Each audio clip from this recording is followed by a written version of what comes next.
إن الحمد لله نحمده ونستعينه ونستغفره ونؤمن به ونتوكل عليه ونعوذ بالله من شرور أنفسنا ومن سيئات أعمالنا من يهده الله فلا مضل له ومن يضلل فلا هادي له وأشهد أن لا إله إلا الله وحده لا شريك له وأشهد أن محمدا عبده ورسوله أرسله بالحق بشيرا ونذيرا وداعيا إلى الله بإذنه وسراجا منيرا يا أيها الذين آمنوا اتقوا الله حق تقاته ولا تموتن إلا وأنتم مسلمون يا أيها الناس اتقوا ربكم الذي خلقكم من نفس واحدة وخلق منها زوجها وبث منهما رجالا كثيرا ونساء واتقوا الله الذي تساءلون به والأرحام إن الله كان عليكم رقيبا يا أيها الذين آمنوا اتقوا الله وقولوا قولا سديدا يصلح لكم أعمالكم ويغفر لكم ذنوبكم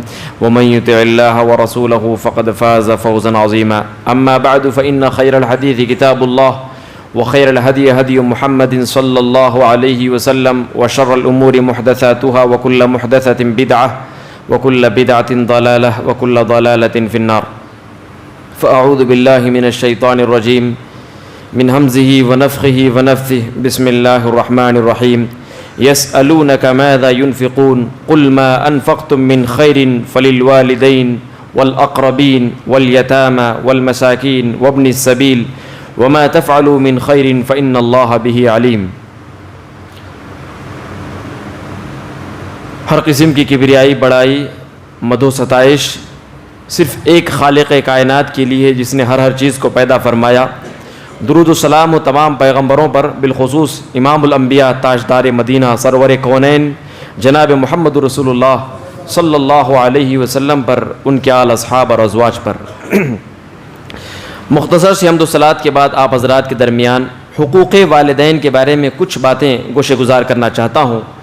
پچھلے جمعے میں آپ حضرات کے درمیان عظمت والدین کے بارے میں کچھ باتیں گوشے گزار کیا. اس جمعے میں انشاءاللہ حقوق والدین کے بارے میں چند باتیں آپ حضرات کے درمیان گوشے گزار کرنا چاہتا ہوں. رب العالمین سے دعا گو ہوں کہ اللہ تعالیٰ تو مجھے حق گوئی کی توفیق عنایت فرما اور ہم سب کو حق بات پر عمل کرنے کی توفیق عنایت فرما. یاد رکھیے، ماں باپ کا مقام اللہ رب العزت نے تمام انسانوں میں سب سے بڑھ کر رکھ دیا ہے. اللہ کے حق کے بعد سب سے زیادہ اگر دنیا کے اندر کسی کا حق بنتا ہے تو وہ ہمارے ماں باپ کا حق بنتا ہے. اسی لیے ماں باپ کے بارے میں اللہ رب العزت نے قرآن مجید کے اندر جگہ جگہ بیان فرمایا ہے. اللہ کے نبی صلی اللہ علیہ وسلم نے بہت سارے حقوق بیان فرمائے. ان میں سے سب سے پہلا حق صحیح بخاری وغیرہ کی روایت میں ہے. اللہ کے نبی صلی اللہ علیہ وسلم کے پاس ایک صحابی رسول آئے، کہنے لگے یا رسول اللہ جئت ابایعک علی الہجرہ وترکت ابوی یبکیان. اے اللہ کے نبی صلی اللہ علیہ وسلم، میں آپ سے بیعت کرنے کے لیے آیا ہوں اس بات پر کہ میں آپ کے ساتھ ہجرت کروں گا اور آپ کے ساتھ رہوں گا، آپ کے ساتھ زندگی کے سارے اوقات، سارے زندگی کے اوقات لگا دوں گا. لیکن یاد رکھیے اللہ کے نبی صلی اللہ علیہ وسلم، میں جو میرے ماں باپ کو چھوڑ کر آیا ہوں جس کی وجہ سے میری ماں باپ رو رہے ہیں، اللہ کے نبی صلی اللہ علیہ وسلم نے ارشاد فرمایا ارجع علیہما فاضحکہما کما ابکیتہما. جاؤ، میرے ساتھ تمہیں ہجرت کرنے کی ضرورت نہیں ہے، چلے جاؤ اپنے ماں باپ کے پاس، جاؤ انہیں جس طریقے سے تم نے رلایا ہے اس طریقے سے تم انہیں خوش کرو. اللہ اکبر! اللہ کے نبی صلی اللہ علیہ وسلم کے ساتھ ہجرت کرنے کا کیا بڑا مقام ہے. ہجرت کرنا ایک عظیم کام ہے.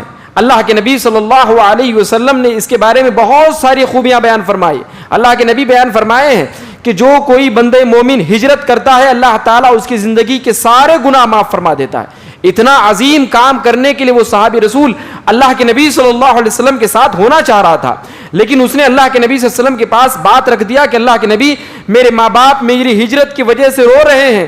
اللہ کے نبی نے فرمایا کہ جاؤ اپنے ماں باپ کے پاس اور انہیں جس طریقے سے تم نے رلایا ہے اس طریقے سے تم انہیں خوش کرو. معلوم یہ ہوا کہ ماں باپ کو کسی بھی معاملے میں ہرگز کسی بھی مسلمان کے لیے، کسی بھی شخص کے لیے جائز نہیں ہے کہ وہ پریشان کریں، انہیں کسی بھی قسم کی پریشانی میں انہیں جھونک کر رکھ دے.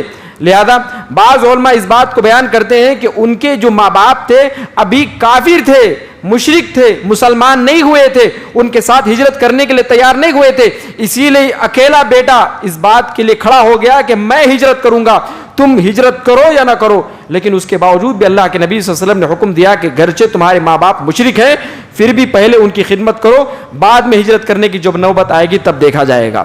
لہذا اس سے بات معلوم ہوا کہ ماں باپ کو رلانا نہیں چاہیے، ماں باپ کو پریشان کرنا نہیں چاہیے۔ اسی طریقے سے دوسرا حق جو سب سے زیادہ سماج اور معاشرے کے اندر جس بات کو لے کر جھگڑا ہوتا ہے، اسی معاملے میں سب سے بڑا حق کیا ہے ماں باپ کا؟ وہ کیا ہے؟ والدین پر خرچ کرنا۔ کبھی بیوی جھگڑتی ہے، کبھی بچے جھگڑتے ہیں، کبھی کوئی اور جھگڑتا ہے، کوئی اور جھگڑتا ہے، خرچ کے معاملے میں سب سے زیادہ جھگڑا خرچ کے معاملے میں ہوتا ہے۔ اللہ کے نبی صلی اللہ علیہ وسلم کے پاس چند لوگ آئے، اللہ تعالیٰ نے سورۃ البقرہ آیت نمبر 215 کے اندر اس بات کو بیان فرمایا، یسألونک ماذا ينفقون، اے اللہ کے نبی صلی اللہ علیہ وسلم یہ لوگ آپ سے پوچھتے ہیں کہ اللہ رب العالمین کے راہ میں خرچ کیسے کریں، کیا کریں؟ اللہ کے نبی کہہ دیجئے ما انفقتم من خیر فللوالدین والاقربین والیتامى والمساکین وابن السبیل وما تفعلوا من خیر فإن اللہ به علیم۔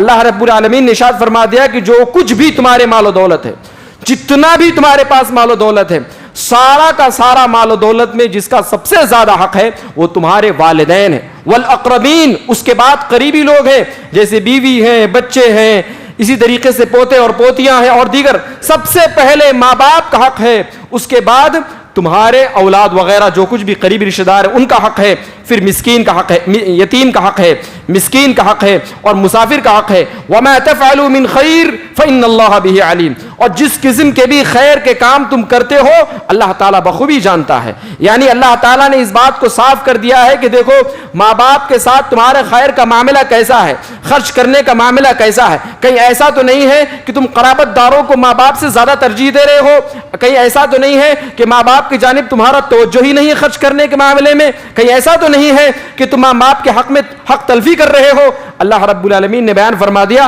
کہ تمہارے ہر خیر کے معاملے میں رب العالمین اپنی نگاہوں کو ٹکایا ہوا ہے کہ رب العالمین کے فرمان کے مطابق تمہارا عمل ہو رہا ہے یا عمل ہو نہیں رہا ہے۔ حضرت عبداللہ بن عمرو بن عاص بیان فرماتے ہیں ایک دیہاتی اللہ کے نبی صلی اللہ علیہ وسلم کے پاس آیا، کہنے لگا اللہ کے نبی مجھ سے میرا باپ میرا مال مانگ رہا ہے۔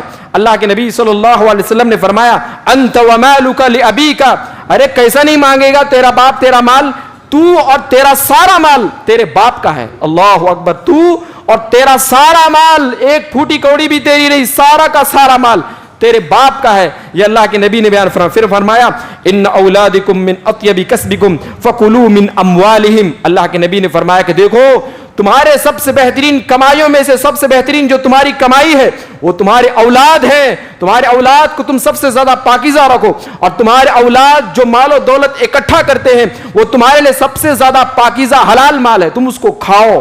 اللہ کے نبی نے بیان فرمایا، معلوم کیا ہوا؟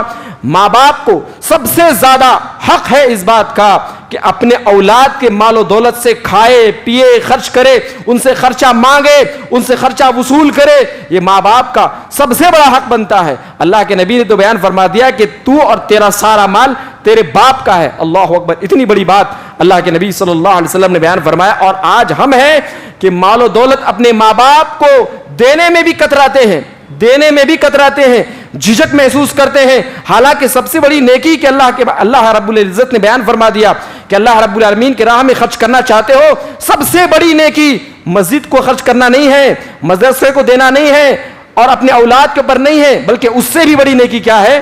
اپنے ماں باپ کے اوپر خرچ کرنا ہے۔ یہ رب العزت نے بیان فرمایا ہے قرآن مجید کے اندر۔ اسی طریقے سے تیسرا ان کا سب سے بڑا حق جو بنتا ہے، ان کی اجازت کے بغیر جہاد میں بھی نہیں جا سکتے، ان کی اجازت کے بغیر جہاد میں بھی نہیں جا سکتے۔ صحیح بخاری کی روایت میں ہے، صحیح بخاری میں امام بخاری رحمۃ اللہ علیہ نے ایک باب باندھا ہے، باب لا یجاہد الا باذن الوالدین، باب اس بات کا بیان کہ والدین کی اجازت کے بغیر جہاد نہیں کرنے جا سکتے۔ اللہ اکبر، لوگ کیا سوچتے ہیں، پہلے بیوی سے اجازت مانگیں گے، پہلے بچوں سے اجازت مانگیں گے کیا میں اللہ کے راہ میں جہاد کرنے جاؤں یا نہ جاؤں۔ اللہ رب العزت نے بیان فرما دیا کہ نہیں، تمہیں جو اجازت مانگنی ہے تمہارے ماں اور باپ سے تمہیں اجازت مانگنی ہے۔ اللہ کے نبی صلی اللہ علیہ وسلم کے پاس ایک صحابی رسول آئے، حضرت عبداللہ بن عمرو بن عاص بیان فرماتے ہیں، اللہ کے نبی سے انہوں نے اجازت مانگی کہ اللہ کے نبی مجھے اس بات کی اجازت دیجیے کہ میں اللہ کی راہ میں جہاد کروں. اللہ کے نبی نے فرمایا کیا تیرے ماں باپ زندہ ہیں؟ اس نے کہا ہاں اللہ کے نبی. اللہ کے نبی نے فرمایا ففیہما فجاہد, جاؤ اپنے ماں باپ کے پاس اور انہی کے ساتھ جہاد کرو. یعنی اللہ کے نبی صلی اللہ علیہ وسلم نے بیان فرما دیا کہ ان کی خدمت کرو, ان کی ضرورتوں کو پوری کرو, تمہارے لیے یہی جہاد کا ثواب ہے. یہ اللہ کے نبی نے بیان فرمایا. ابو سعید خدری بیان فرماتے ہیں ایک صحابی رسول یمن سے اللہ کے نبی صلی اللہ علیہ وسلم کے پاس آئے تاکہ اللہ کے نبی صلی اللہ علیہ وسلم کے ساتھ سارے کے سارے جنگوں میں شرکت کرے.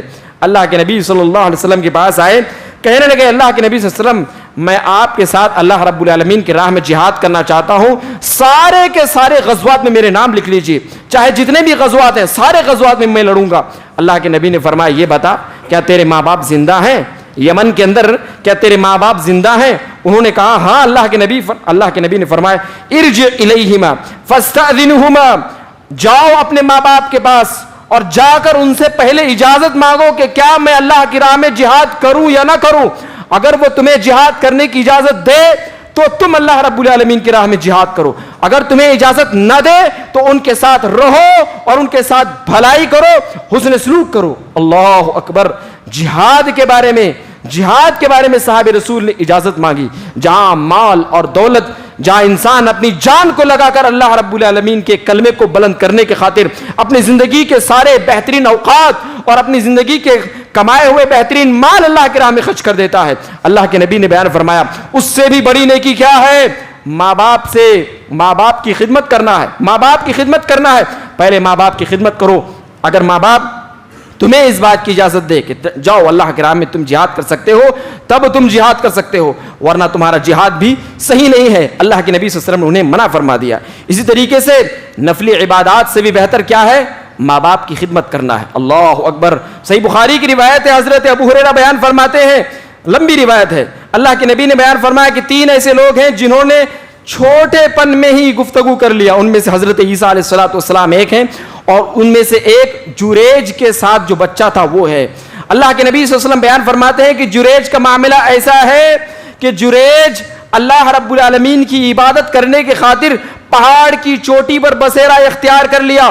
اس نے وہاں مٹی کا ایک جھوپڑ پٹی بنا لیا اور اللہ رب العالمین کی راہ میں وہ خوب اللہ کی عبادت کرنے میں لگ گیا. ایک دن اس کی ماں بہت مشکل جھیلتے ہوئے پہاڑ کی چوٹی کے اوپر چڑھی اور آواز دی, بیٹے جریج ابھی نماز پڑھ رہا تھا. کہنے لگا اللہ میں تو ابھی نماز پڑھ رہا ہوں اور میری ماں مجھے آواز دے رہی, میں کیا کروں؟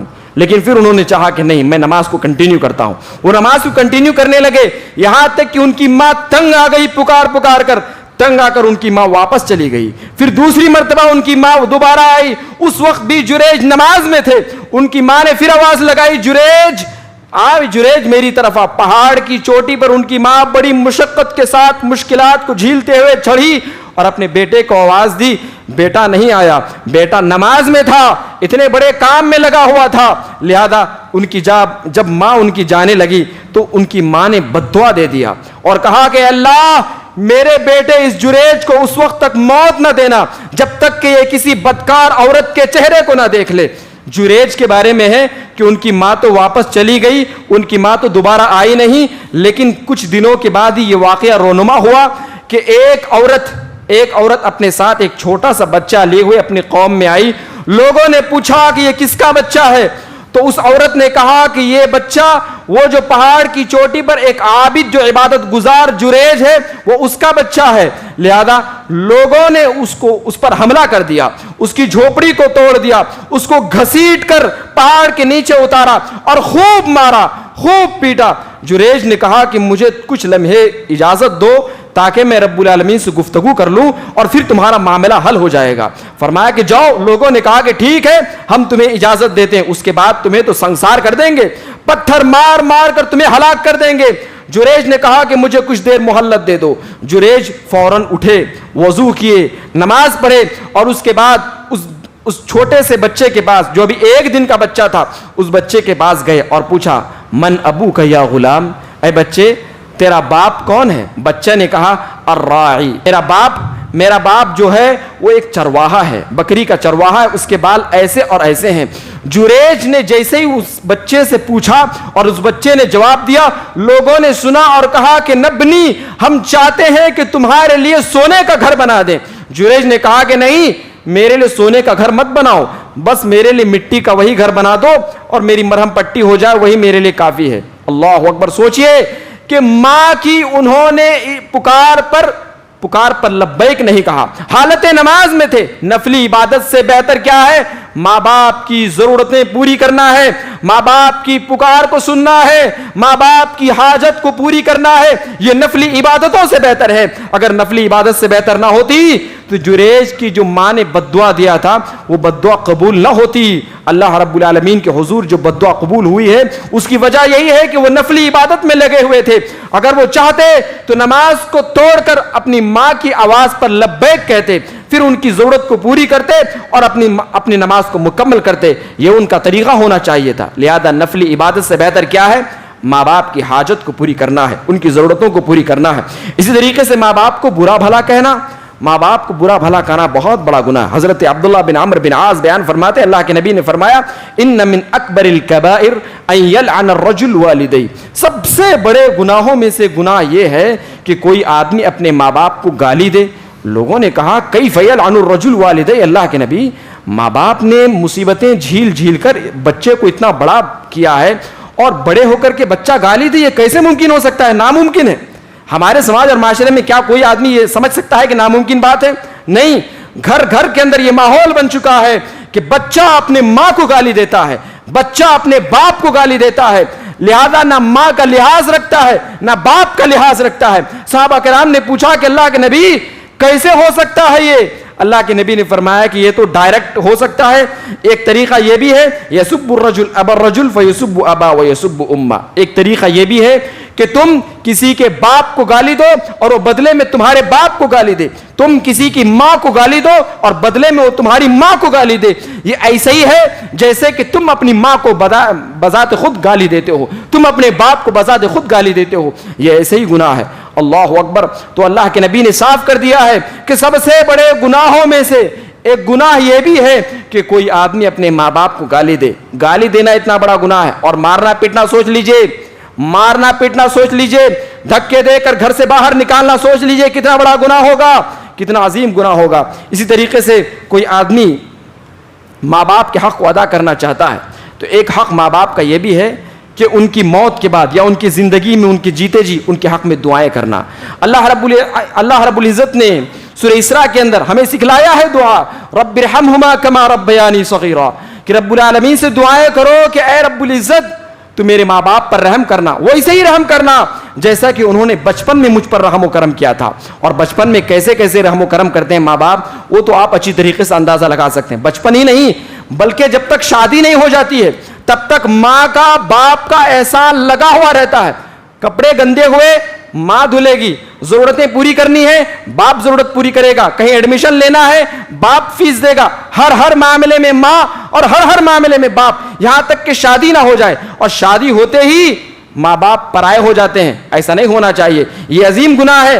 اللہ رب العزت نے بیان فرمایا کہ تم اللہ تعالیٰ سے دعائیں کرو کہ رب العزت میرے ماں باپ پر رحم ویسے کر جیسے کہ انہوں نے بچپن میں مجھ پر رحم و کرم کیا تھا۔ حضرت ابراہیم علیہ السلام جن کے ماں بھی کافرہ اور جن کے والد محترم اللہ رب العزت نے قرآن مجید کے اندر بیان فرمایا وہ بھی مشرک تھے، وہ بھی ایمان نہیں لائے تھے، ان پر ایمان لانے والے پورے عراق کے اندر صرف ایک شخص تھا جس کا نام کیا تھا؟ لوط، اور جو حضرت ابراہیم علیہ السلام کے بھتیجے تھے، کوئی شخص ان پر ایمان نہیں لایا تھا۔ اللہ رب العزت نے قرآن مجید کے اندر اس بات کو بیان فرمایا ہے، سورہ ہود کے اندر اس بات کو بیان، فآمن لہ لوط، ان پر ایمان لانے والا ایک آدمی تھا اور وہ لوط تھے، ان کے اوپر کسی نے بھی ایمان نہیں لایا تھا، لیکن اس کے باوجود بھی انہوں نے اپنے مشرک ماں باپ کے حق میں دعائیں کی اور رب العزت سے کہا ربنا اغفر لی ولوالدی وللمؤمنین یوم یقوم الحساب، اے اللہ میرے ماں کے گناہوں کو معاف فرما دے، میرے باپ کے گناہوں کو معاف فرما دے، مومنین مردوں اور مومنہ عورتوں کے گناہوں کو معاف فرما دے اور قیامت کے دن کی ذلت سے بچا لے، قیامت کے دن ہمارے سارے گناہوں کو معاف فرما دے۔ حضرت ابراہیم علیہ السلام دعا کرتے رہے، نوح علیہ السلام بھی دعا کرتے رہے۔ سورہ نوح کی آخری آیت اٹھا لیجئے، اللہ نے بیان فرمایا رب اغفر لی وَلِوَالِدَيَّ وَلِمَنْ دَخَلَ بَيْتِيَ مُؤْمِنًا وَلِلْمُؤْمِنَاتِ، اے اللہ میرے گناہوں کو معاف فرما دے، میرے والدین کے گناہوں کو معاف فرما دے، اور جو میرے گھر میں داخل ہو گئے اللہ ان کے بھی، ان تمام مومنوں کے گناہوں کو معاف فرما دے۔ حضرت نوح علیہ السلام نے بھی دعا کیا۔ معلوم کیا ہوا؟ دعا کرنا ایک عظیم ماں باپ کا حق ہے، اور کوئی انسان اگر نیک بننا چاہتا ہے تو نیک اس وقت تک نہیں بن سکتا جب تک کہ وہ ماں باپ کے حق میں دعا نہ کرتا ہو۔ صحیح مسلم کی روایت میں ہے، اللہ کے نبی نے بیان فرمایا اذا مات الانسان انقطع عمله الا من ثلاث صدقة جاریہ او علم ينتفع به او ولد صالح يدعو لها۔ اللہ کے نبی نے بیان فرمایا جب انسان کی موت ہو جاتی ہے تو اس کے سارے عمل رک جاتے ہیں، اب اس کو کسی بھی عمل کا کوئی بدلہ کوئی اجر نہیں ملتا ہے، لیکن تین چیز کا، صدقہ جاریہ، جو جاریہ والا صدقہ کرتا ہے، جیسے کنواں بنا دیا، جیسے مسجد بنا دی، اور اسی طریقے سے مدرسے وغیرہ کا انتظام کر دیا، کسی کی قبر کھود دیا، یا اس طریقے سے کسی گھر بنا دیا وغیرہ وغیرہ، کپڑے دے دیا یا کوئی اور چیز۔ تو اللہ کے نبی نے بیان فرمایا صدقہ جاریہ۔ اور علم ينتفع، دوسرا یہ کہ اس نے نفع بخش علم چھوڑ دیا، کسی کو اس نے نماز پڑھنے کا طریقہ بتلا دیا، اسے نماز پڑھنے کا طریقہ سیکھ لیا، جیتے جی جب تک وہ نماز پڑھے گا اس کے نماز کا اجر و ثواب اس کو بھی ملے گا۔ اسی طریقے سے اللہ کے نبی نے بیان فرمایا اولد صالح يدعو لها، یا اس نے اپنے پیچھے نیک اولاد چھوڑے جو اس کے حق میں دعائیں کرتے ہیں۔ تو معلوم کیا ہوا؟ نیک اولاد وہ ہوتے ہیں جو ماں باپ کے حق میں دعائیں کرتے ہیں، جو ماں باپ کے حق میں دعائیں نہیں کرتے وہ نیک اولاد کبھی نہیں ہو سکتے، کتنے بھی بڑے کتنے بھی زیادہ نیکی کرنے والے بن جائے۔ اسی طریقے سے اللہ کے نبی صلی اللہ علیہ وسلم نے ماں باپ کا کتنا بڑا مقام رکھ دیا ہے، بیوی اور بچوں سے بھی زیادہ مقام، ہر ایک سے بھی زیادہ مقام، اللہ اور اس کے رسول کے بعد سب سے بڑا مقام ماں اور باپ کا ہے۔ معقول عذر کے بنا پر بیوی کو بھی طلاق دیا جا سکتا ہے۔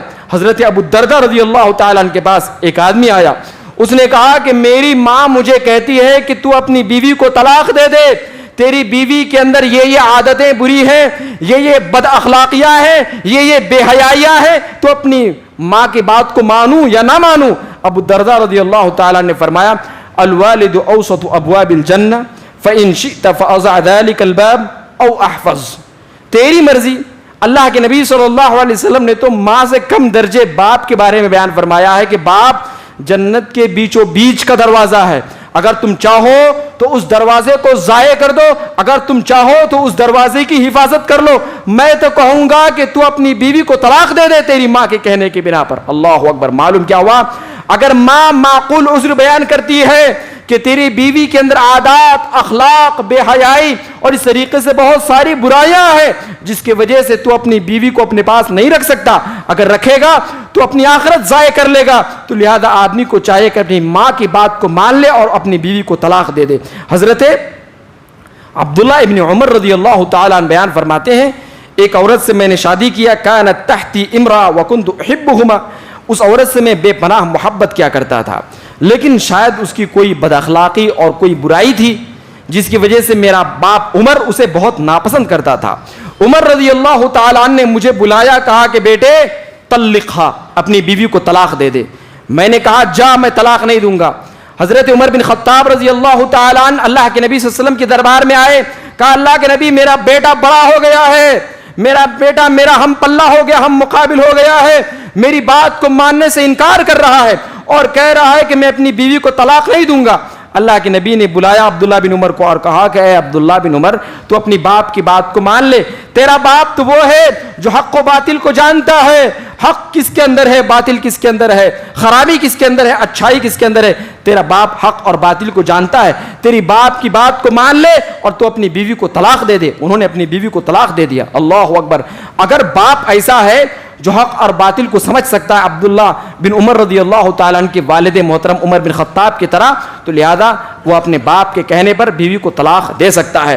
اسی طریقے سے ایک اور روایت میں صحیح بخاری میں ہے کہ حضرت اسماعیل علیہ السلام شکار کے لیے گئے ہوئے تھے، ان کے والد محترم ابراہیم علیہ السلام ان کے گھر پر تشریف لائے، ان کی بیوی باہر نکلی، پوچھا کہ تمہارے شوہر کہاں گئے؟ کہا شکار کرنے کے لیے گئے۔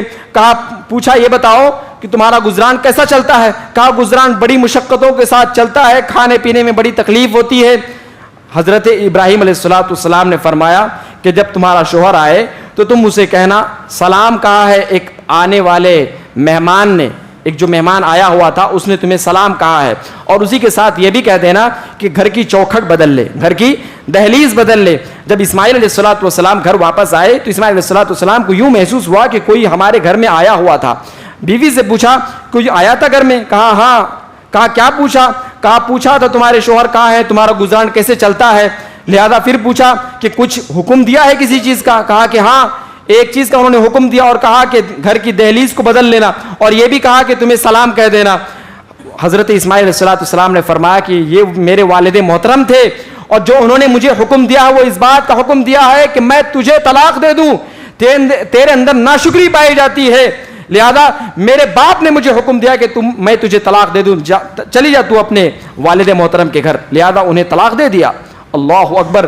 اسی طریقے سے والدین کے حقوق میں سے ایک حق یہ بھی ہے کہ والدین کی طرف سے صدقات و خیرات کرے, والدین کی طرف سے صدقات و خیرات کرے. حضرت ابو ہریرہ بیان فرماتے ہیں ایک آدمی اللہ کے نبی صلی اللہ علیہ وسلم کے پاس آیا, کہنے لگا یا رسول اللہ ان ابی مات, اے اللہ کے نبی صلی اللہ علیہ وسلم میرے والد محترم کی موت ہو گئی. وترک مالا ولم یوصی, میرے والد محترم نے بہت سارا مال چھوڑا ہے لیکن مجھے کوئی وصیت نہیں کی, مجھے کسی بات کا حکم نہیں دیا کہ میرے مال دولت کو کہاں کہاں خرچ کرنا. کیا میں اگر میرے باپ کے جانب سے میں اس کے مال و دولت کو خرچ کروں تو کیا میرے باپ کے گناہوں کی معافی ہوگی؟ اللہ کے نبی نے فرمایا کہ ہاں معاف ہو جائیں گے. اللہ کے نبی صلی اللہ علیہ وسلم نے اس بات کو بیان فرمایا. معلوم کیا ہوا؟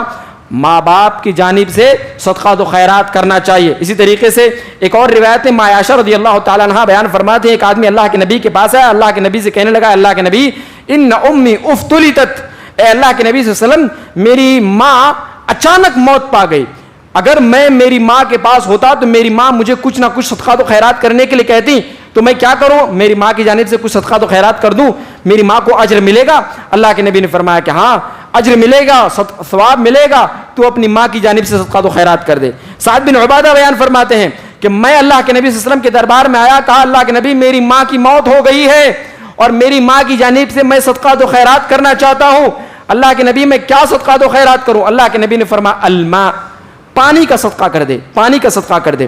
سعد بن عبادہ کہتے ہیں کہ میں گیا اور ایک کنواں کھود دیا, فحفر بئر, میں کنواں کھود دیا اور اس کنویں کو میں نے کہہ دیا ہذہ سعد, ہذہ لام سعد, یہ ام سعد کا کنواں ہے, یہ ام سعد کا کنواں ہے. معلوم کیا ہوا؟ ماں باپ کی جانب سے صدقات و خیرات کرنا چاہیے. ابو اسید الساعدی بیان فرماتے ہیں کہ بنو سلمہ کا ایک شخص اللہ کے نبی صلی اللہ علیہ وسلم کے پاس آیا, کہنے لگا یا رسول اللہ هل بقي من بر الوالد شيء ابرهما بعد موتهما, اے اللہ کے نبی میرے ماں باپ موت پا گئے, کیا میرے ماں باپ موت پانے کے بعد بھی میں کچھ ان کے ساتھ بھلائی کر سکتا ہوں؟ اللہ کے نبی نے فرمایا کہ نعم, بالکل بھلائی کر سکتا ہے, تجھے کیا کرنا ہے؟ تو اللہ کے نبی نے بیان فرمایا الصلاۃ علیہما, تو ان دونوں پر جنازے کی نماز پڑھ, والاستغفار لہما, تو ان دونوں کے حق میں زندگی بھر گناہوں کی معافی طلب کرتے رہ, وانفاذ عہدہما, اور جو تیرے ماں باپ نے عہد کیا تھا, وعدہ کیا تھا, اس وعدے کو پورا کر. اور اسی طریقے سے وصلۃ الرحم التي لا توصل الا بهما, اللہ کے نبی نے ارشاد فرمایا کہ جن لوگوں کے ساتھ تیرے ماں باپ کی رشتہ داری تھی ان کے ساتھ صلہ رحمی کر, ان کے ساتھ رشتہ داری نبھا. واکرام صدیقہما, اور اپنے ماں باپ کے دوستوں کے ساتھ, اپنے ماں باپ کے دوستوں کے ساتھ حسن سلوک والا معاملہ کر. تو اللہ کے نبی صلی اللہ علیہ وسلم نے بہت سارے حقوق بیان فرمائے ہیں, اور اسی طریقے سے اپنی ماں باپ کی نظر کو پوری کرنا بھی چاہیے, اور اپنے ماں باپ کے دوستوں کے ساتھ بھی حسن سلوک کرنا چاہیے. اگر اپنے ماں باپ غلام ہیں تو ان کو آزاد کرنا چاہیے. اسی طریقے سے اللہ کے نبی نے بیان فرمایا ہے, اور اللہ رب العزت نے قرآن مجید کے اندر بیان فرمایا ہے کہ وراثت میں ماں باپ کو حصہ بھی دیا جائے گا, وراثت میں ماں باپ کو حصہ بھی دیا جائے گا. اللہ رب العزت نے سورہ نساء آیت نمبر 11 کے اندر ارشاد فرمایا وَلِأَبَوَيْهِ لِكُلِّ وَاحِدٍ مِّنْهُمَا السُّدُسُ, تمہارے ماں اور باپ دونوں کے لیے, ہر ایک کے لیے چھٹا حصہ ہے. یہ اللہ رب العزت نے بیان فرمایا. میں آپ کو مثال دیتا ہوں کہ کسی کے بیٹے کی موت ہو گئی اور اس کی ماں بھی زندہ ہے, بچے بھی ہیں, بیوی بھی ہے, سب ہیں, لیکن اس کے باوجود اس کی ماں بھی زندہ ہے, تو بیٹے کی موت ہونے کی بنا پر بیٹے کے پورے جائیداد کو 6 حصوں میں تقسیم کیا جائے گا, اور ایک حصہ پورا کا پورا ماں کو دیا جائے گا. یہ ماں کا حق ہے. اس طریقے سے باپ زندہ ہے تو باپ کو دیا جائے گا, اگر دونوں زندہ ہیں تو دونوں کو چھٹا حصہ ہی دیا جائے گا. اس طریقے سے اللہ رب العزت نے قرآن مجید سورہ نساء آیت نمبر 11 کے اندر اس بات کو بیان فرمایا. انشاءاللہ اگلے جمعہ میں انشاءاللہ ماں باپ کے حق میں جو انسان نافرمانی کرتا ہے، ان کے ساتھ جو حق تلفی کرتا ہے، ان کا گناہ کتنا بڑا ہے، اس کے بارے میں انشاءاللہ کچھ باتیں گوشے گزار کروں گا۔ اللہ تعالیٰ سے میں دعا کرتا ہوں کہ رب العزت جو حقوق میں نے بیان کیے ہیں، ان تمام حقوق کو سب سے پہلے تم مجھے اور ہم میں سے ہر ایک کو وہ حقوق اپنے ماں باپ کے ساتھ نبھانے کی توفیق عنایت فرما۔